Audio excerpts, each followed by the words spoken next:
the 12th of October 2023. You're very welcome back to the channel. I'm just taking a cup of here, a break from my farming work, just to make a quick video, and I'll not be able to make it all on one. This is radio, this is real true education, not fake news, RTE, but the national broadcaster in Ireland is Radio Televis Eireann, which means Radio Television Irish, which is all right.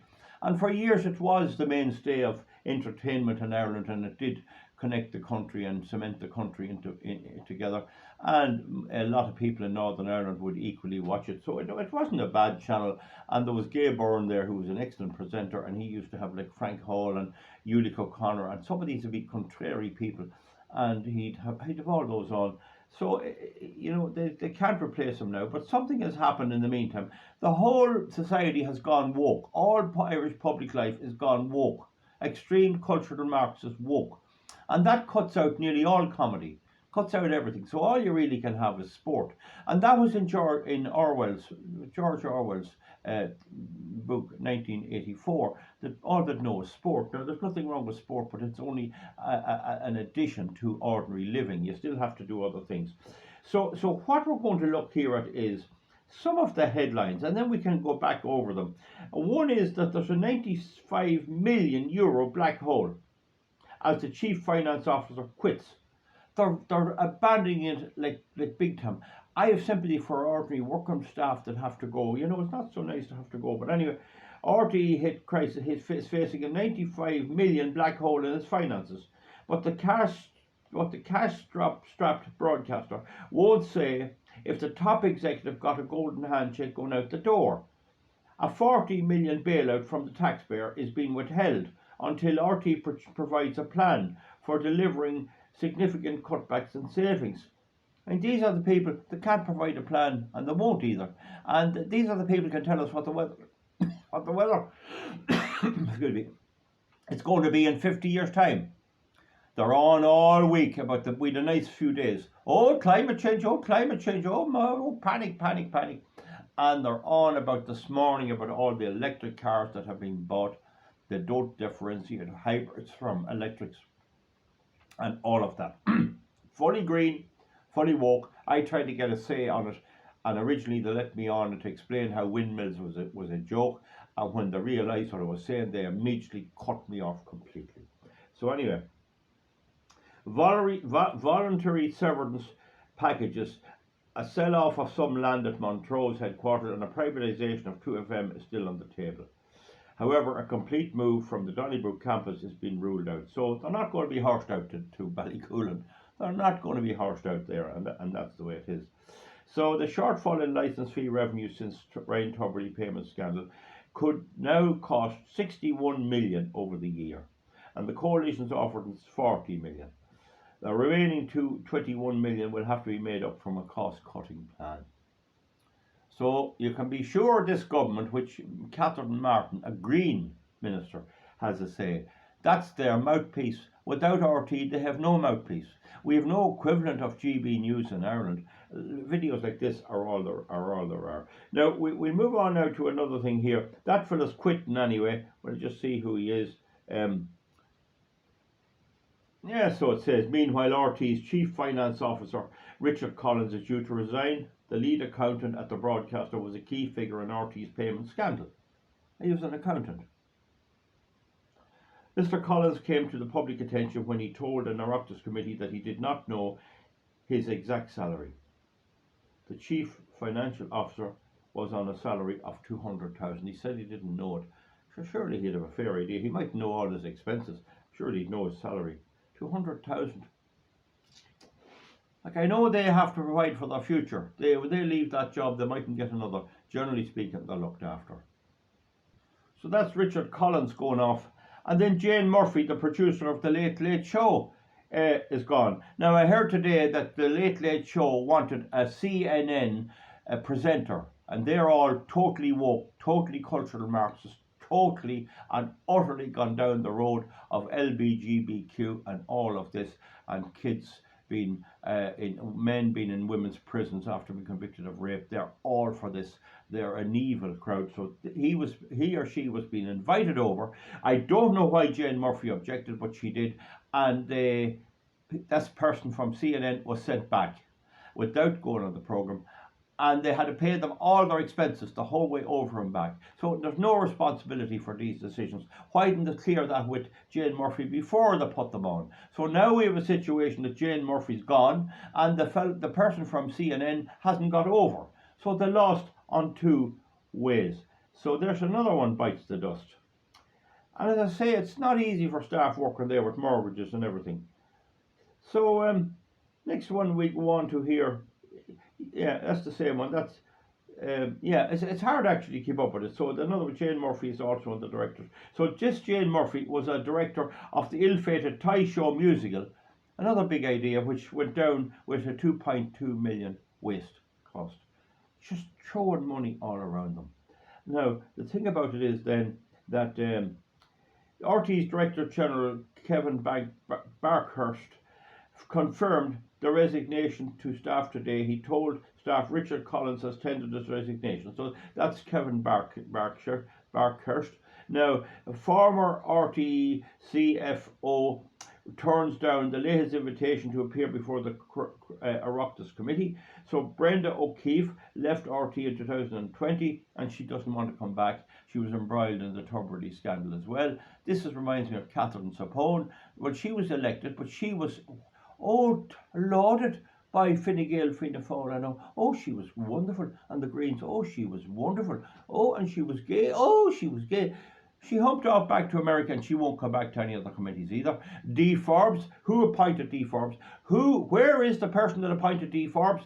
No accountability. Oh, Dee Forbes, when the whole thing hit, humped off back to England where she came from. I'm not coming back near you. Now, so this is the crack that's going on. Years ago, I had young kids, and I was invited up to go to an Auntie Poppy. It was a woman that did a little thing for kids' amusement and a little television program. There was nothing wrong with it for children.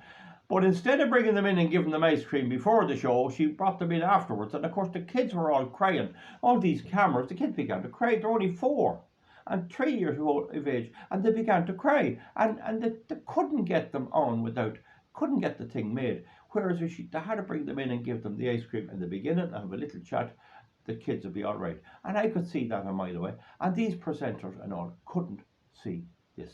Now, of course, I know from several staff that time, half of them at RTE were gay. If you weren't gay, you nearly wouldn't get in the door. That was the way it was. Not that there's nothing wrong with that. It seems to attract those type of people like Liberace and Elton John and all of this. They seem to turn to the arts and all of that. That's not a big problem with me, but the thing about it is that that's just a fact. Now, the other thing they do, when they'd have a member of staff down on the floor that was making a mess of everything, promoted. They couldn't sack them. They couldn't leave them on the floor in case they destroy something, but they'd promote them. And the people that were functional down on the floor doing everything and doing the programs were under orders from these people who couldn't do the ordinary job. And this is a factor of the entire public sector. It's a factor in the army, it's a factor in the navy, and in the teaching profession, and in the, not so bad in the teaching profession, but in the nursing and medical profession, and in the Garda Síochána. It's unbelievable. They have total power to do what they like with little accountability, and above the rank of inspector, you can do anything. You could technically be a superintendent and go down and rob the bank in Fermoy, and nothing's done. That's the way it is. It takes judges to deal with it. They can't do it. They couldn't deal with the Maurice McCabe thing. When Noreen O'Sullivan was appointed commissioner, and she couldn't deal with it either, she had to go, and they give her a big job in Tusla, something to do with kids. They just love themselves. They love themselves, and this whole thing in RTE is the same. They love themselves. Oh, we're worth it. Oh, we're worth it. Years ago, there was a town, it'd be about the size of RD in County Louth, and it wasn't RD, maybe the size of, it might be the size, it wouldn't be as big as Clonmel. Can't think of any town, probably Eden Derry in County Offaly, maybe that kind of a size of a town, a bit bigger maybe. And anyway, there was an old sergeant there, and he was near retiring, and the RTE licence fee people came down and they plastered the place. Nobody had the television licence, and they issued summonses all over the place. And the court clerks and the solicitors were complaining they were making no money and they needed people prosecuted so they'd come into them.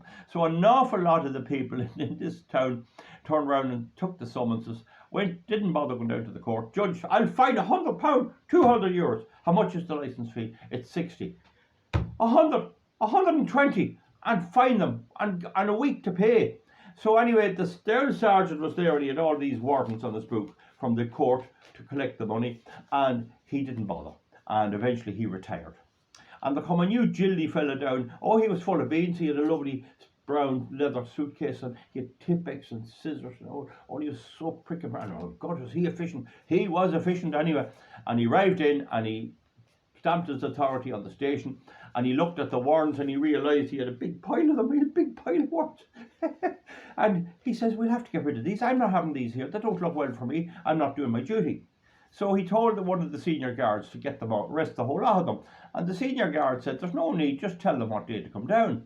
So he went round and told them, you have to come down. So a particular day was organised. It was a Wednesday, I think it was. A particular day was organised. It have to be here at 10:30. So they all arrived down, more or less. And they had a taxi ready, or a minibus from a taxi service. And the sergeant got them all off in his book, and he sent the warrants up into Mountjoy, rang Mountjoy, told him there was a minibus on the way. Mountjoy said, that's all right, in they come. Mountjoy took them in, put them in the book, got them processed, thanked the guard very much, gave the guard a receipt. So a couple of guards went up with them. They weren't going to run away anyway. And that was all right. Back down, everything hunky-dory. And that's that. That'll settle them. The next day, the sergeant wanted the guard, who was a driver of a car, to drop him over to a court or something, bring him to check something he wanted to check. And when they got into the car and drove up the town and stopped at the lights, the sergeant says, is that not the fellow we arrested yesterday? He was new to the area. That's him, he says. That's him, yeah. Judge John Joe McGorty. And what's he doing here? So they pulled up. Oh, he says to give us a meal and give us a bus pass down, and we were out at 4:30 in time for the bus. So he was back home that evening. None of them paid anything. You had the cost of bringing them up, the cost of bringing them down, and the whole thing was a cod. Only a very decent person might do it. So the point about it is they know they're not going to pay the licence fee. There's huge resistance to it. You can imagine the boys around the pubs there where I do get the bus and bus hours in Dublin. You go in there for a half with a whiskey. Oh, Jesus, you want to see them running in out to the bookies and backing horses and football and sport and nothing in their head at all. And and everyone's the same, and big biddies and small biddies, and the smell of the place. And if you go out to the toilet, there's that thick of urine in the toilet. Some of the pubs around the bus hours, but anyway, that's why I do go into them to see the crack. But this is the way. How are they going to get them to pay a licence fee?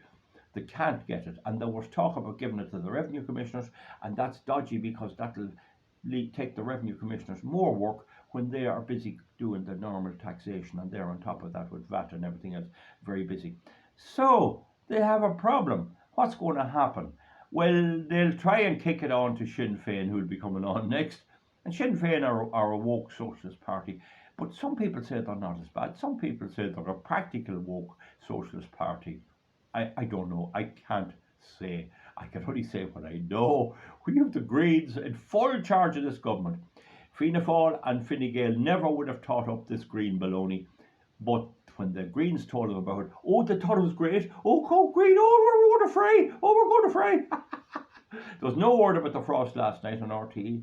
It's constant climate change. All the electric cars that are buying, more electric cars. They're not different hybrid from ordinary, from full electric cars. And there's nothing about the Luton fire in the airport. And there's nothing like that. It's a constant, full-blown propaganda. Full-blown propaganda. And Patrick Keelty, that's doing the Late Late Show, he won't be allowed to bring anyone on. He won't be allowed to bring myself on. He won't be allowed to bring on friends of the Irish Environment who have a case and are a bit woke themselves in the European Court, or my friend Pat Swords, who has case in the European Court, or our barrister or anything else. Shut everybody down. Shut them down and promote this cultural Marxist agenda. But the trouble is, how are they going to pay for it? I think it'll get to the stage where nobody will bother looking at it.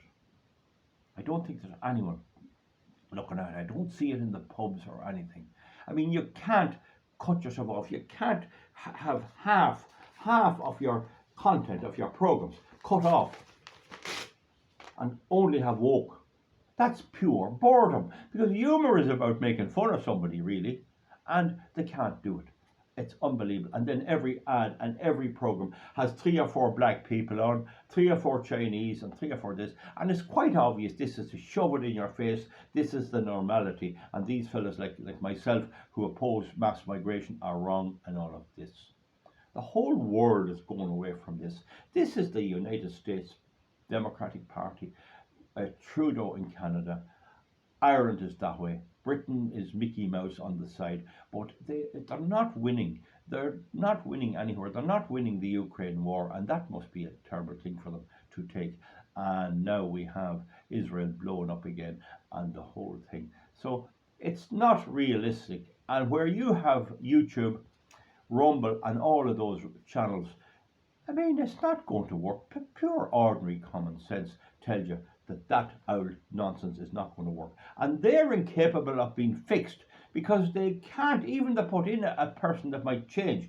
You won't get these staff to do it anyway. They're all indoctrinated woke. Would there be a new channel set up somewhere? Well, up to now, the government won't set them up unless they're woke as well. And sure, Sinn Féin's coming in next, and I think we can say woke will rule until the whole lot collapses or something else. I don't honestly see any hope of getting rid of the woke agenda. It's just that it won't work for them to such a degree that they'll have to eventually just come along with other countries pulling and dragging. May actually bring it down, but I think for a long time in the future, you see, we should be all millionaires. We are in a very wealthy country. We work very hard, and they keep pulling the money off us anyway they can in VAT and everything. I want to see the VAT I pay for bits on the farm, and they keep pulling all that away, and fuel for the tractor and carbon taxes and everything, and they keep impoverishing us, and then they have this pot of money. That's the way it works, and I don't know what the answer to that is. Folks, give me a thumbs up or a thumbs down. The one thing RTE is doing for us is providing us with comedy. Looking at these idiots and headlines like that in the Republic of Ireland. A former CFO, Bride refuses to come before the Oireachtas Committee. Former Chief Financial Officer, former Chief Breda O'Keefe, refuses. It's just an outrageous mess. Where are they going to get staff? You know, I hate to say this, you got a young, intelligent woman or man and went in and said, I want the top job. If they have nobody at all, you might get it, and then it might turn around by accident that way. But I wouldn't count on it. They're going to have to get money.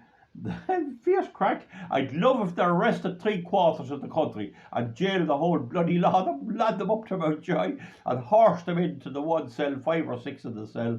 Wow, I'd go up myself, and the fun. Can you imagine the fun? I'd love to be up there with them. I'd cry, oh, we're up here, we didn't pay the TV licence. Oh, I'm here the same. How are you doing, Maggie? Not so bad. How are you, Bridgie? Oh, good man yourself. How are you getting on? That's what they need to do, lift the whole bloody lot of them. What a crowd of bloody idiots. What a crowd of Luthermans has our country become, and the national broadcaster become. Folks, give me a thumbs up or a thumbs down. We'll see you back soon.